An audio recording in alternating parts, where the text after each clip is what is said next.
Hey folks, Steve here with another unboxing video for you today. We'll be looking at Musket and Pike Dual Pack from GMT. This is another combined package game. So, last couple of years, GMT's been in a very awesome way repackaging older battle titles into combined packages that provides a player a customer a huge bang for their buck, whether it was the Great Battles of the American Revolution tri-pack, the Men of Iron tri-pack, the Great Battles of Julius Caesar, which we just did an unboxing video for. There's some others out there that they've done a good job of taking some of these titles that are out of print, give them a once over, errata, all that good stuff, and creating a combined package. Now, one bummer is that this is just a dual pack, meaning it has sort of two games and it wasn't, more. And like we're spoiled rotten, aren't we? We just want more and more and more. But this is a combination of This Accursed Civil War and Sweden Fights On, which were two titles from a series designed by Ben Hall, and that these battles cover one of Ben Hall's interest areas. If you look him up as a designer, he does a lot of games on the 30 Years' War. Around that time frame, the early to mid 1600s seems to be his interest area, among others. He's got other modern Fields of Fire, I think he does, and other stuff. But he likes this time period a whole lot, and so he has a lot of games in this period. And this series, which the Musket and Pike series, is one that you can kind of look at as Great Battles of History, but for this era. So technically speaking, Great Battles of History did have a volume that was like Gustavus Adolphus, and that was sort of in this time period, and sort of introduced that pike and shot um, mechanics to Great Battles of History, but that one didn't seem to go over as well. It's not been reprinted, but I really think that whole sort of niche has been fully taken over by this Musket and Pike series, which again is basically, in my mind, this is just Steve talking, Great Battles of History for this era.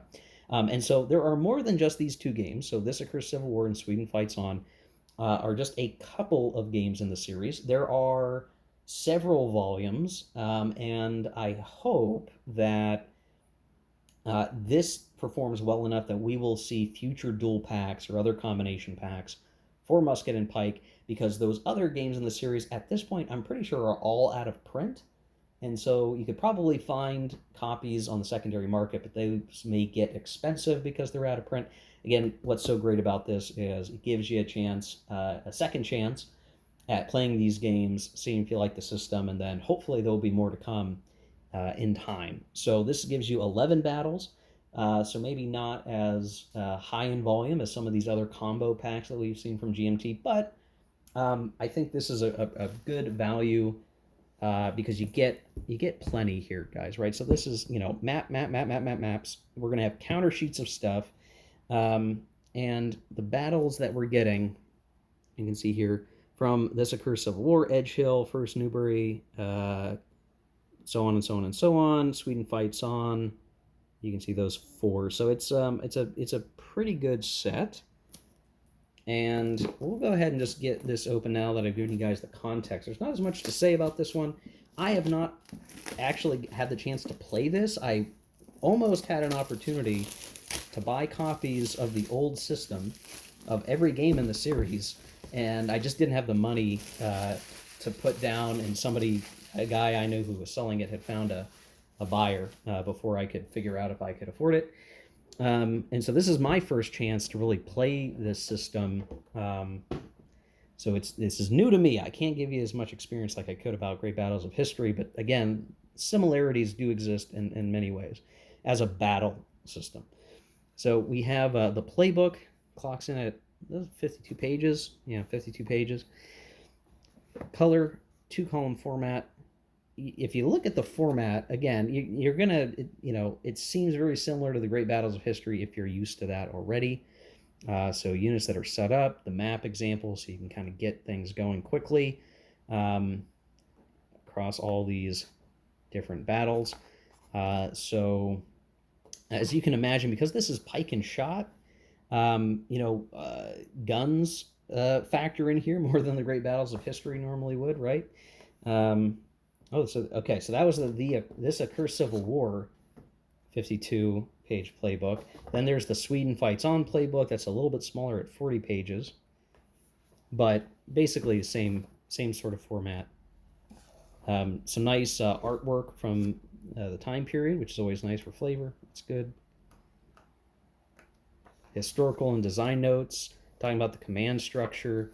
I love that. I'm such a dork. I love designers. It's like it's almost my favorite thing about a game, which seems silly, but I do. I love designer notes. Battle series rules. So this is, you know, how to actually play this system, and it's about 28 pages. So similar in weight to things like Great Battles of History. We're up to now version 7 of the rules, so this is going to benefit from sort of the years evolution and refinement of this game system over the series. I think these two games that are included here were the oldest, so this is kind of a nice upgrade from that perspective. We have player aid charts, so order restrictions, order changes, terrain effects, fire tables, so determining whether or not you miss or cause a hit, a morale hit, however they handle that in this game system. I'm not as up on that as I am for Great Battles of History. So we get the 2-player aids. We have a 2nd-player aid, which has information on artillery, which, yeah, is to be expected. Order summary, charge, make ready, receive charge, rally. Helpful things here. Some play mats that are used for the different battles. So if you're playing Nordligen, I'm sure I butchered that, by the way. There's a turn track, some special role reminders, which is always very nice. A few other holding boxes. Little things to help on the back is another battle. They've got another one here. And it looks like we're going to have several of these for the other games. This Accursed Civil War, so, you know, multiple of these, one for each battle. So I guess the only thing would be, like, you unless you used a photocopier, you could not play 2 battles at the same time. I don't know who's doing that, but it's always something to consider. And then we get our counter sheets now. This is once again brown core, so this is the higher quality counters. Probably an improvement over the previous editions, I'm sure. And you can see there is a whole bunch of counters. I think they said something about, like, they added the unit banners to kind of help keep things organized, which were not necessarily in the original edition. I might have that wrong, but I think that's the case. So a little bit easier to set up from the previous edition. You can see, if you pull this up a little bit, how the units are represented in terms of the picture. So you have, like, the pike squares, and then the musketeers, which are more spread out skirmishy artwork here, which is kind of cool. It's kind of neat to see that. A little bit different than some other games where it's like, you know, they use a picture of a guy holding a pike or something along those lines. So I'm not going to spend too much time going through each and every counter sheet. You can see there's a variety of different sort of sorts of units here. So there's, like, the double long here, showing those units that are combined arms, it looks like, maybe. The actual pike shot formations. This is an area that I would like to learn more about, because I don't have a strong knowledge of tactics from this time period. For some reason, it's like I hit, you know, Middle Ages, and then I skip over stuff until we're in, like, the 1700s for whatever reason, and I just sort of skipped over pike and shot in my learning, my history adventures. Now the maps, wow, this is actually kind of interesting. Ooh, that's very interesting. Well, the maps are not, I don't know how to describe this. The maps are paper maps, right? This is like paper, but it's a different material than, like, the glossy that I just opened up in my Great Battles of Julius Caesar. There's a texture to them, and they feel sturdier somehow. I don't know if you guys can see I might need to turn on like 4K resolution or something. You can see how that there's like a texture to it. Turn your HD on in YouTube, but there's a texture to it. It's really interesting. I don't know if this is the first game that GMT's done with this material, but it's new to me. I'm not used to this from them, so I don't know if this means that like the maps are going to hold up better or what. But that is interesting. I'm surprised. I'm not sure what to think there. You can see, so some of these battles, it's going to be a different battle on the same map, more than one battle, just making economic use of the map material here. So there's, yeah, all the maps are like that with the texture. It's very interesting. I wonder if this is an omen of what's to come from GMT, that they're going to make this standard, because that certainly is nicer. I mean, I would put this under plexiglass anyway, but that is nicer. I'm not sure what to say about it. Baggies, dice, the insert that may not last very long, and there you go, guys. So the big surprise here being the maps having a texture to them, which is just very interesting. Everything else looks like it's rock solid stuff. So no surprises here from GMT. The production looks solid. All the counters look good. I'm not seeing any issues with the counters. Not that I've really had any issues with counters from GMT. Some other companies, sometimes there are issues, but it doesn't seem like there's anything wrong here. All looking good. Yeah, so there you go, guys. If you are a person who's really interested in Pike and Shot, or the 30 Years' War, or the English Civil War, which happened pretty close to the same time, or in the same couple of decades, and you want to do the battle level of stuff, then this is going to be worth a look.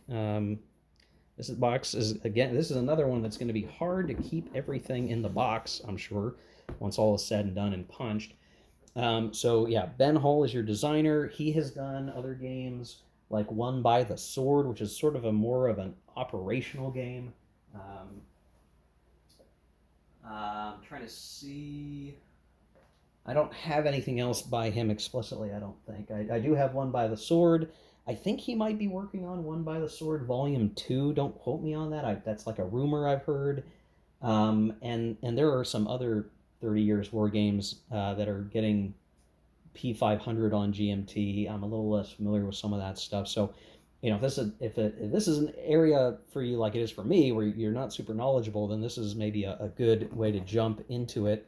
The other big question will be, when will we see a true strategic level 30 Years War game from somebody, right? The operational games of Won by the Sword aren't the whole 30 Years War. It's just segments, it's campaigns. And even the other game that I think I saw on P500 isn't full strategic. The closest thing is the old CDG 30 Years War from GMT that has not been reprinted and doesn't always hit very high on people's ratings list for various reasons. It would be nice to see a 30 Years War game that is well regarded and covers the whole war. I think there's some good English Civil War games on Happy King Charles. Seems to be reasonably well liked. I would like to see some sort of update for 30 Years War, or a whole new game that replaces 30 Years War as a CDG or Hex Encounter or something. I want that. I would like that. That'd be cool. A chance to learn more than I have. So there you go, guys. Musket and Pike dual pack. Possibly the first of Musket and Pike reprints. We'll see what comes down. I should also call out Ben Hull is working on a new series called Bayonet and Musket, I think is the name, or maybe it's Bayonet and Rifle. I could tell if I was looking at GMT's website. That's going to be your early 1700s system, and I'm very much interested in that. I see that as another way to get sort of your great battles of history-esque battle coverage. And so we'll see. Unfortunately, that first volume is only going to have a couple of battles in it. I was hoping for more, but we'll see how it comes out. Other games that kind of fit this niche, I mentioned the great battles of the American Revolution. So if you like the American Revolution, GMT has all of that. There's a couple of battles on Frederick the Great that are called Prussia's Glory. that covers a similar time period, but it is a different system. It's handled differently than the Great Battles of the American Revolution. So, I'm kind of on this battle kick of looking at games that cover battle level, and there's a lot of cool options out there. So there you go, guys. We'll cut the video here. Hope you enjoyed this video, and we'll see you later. Take care. Keep on gaming.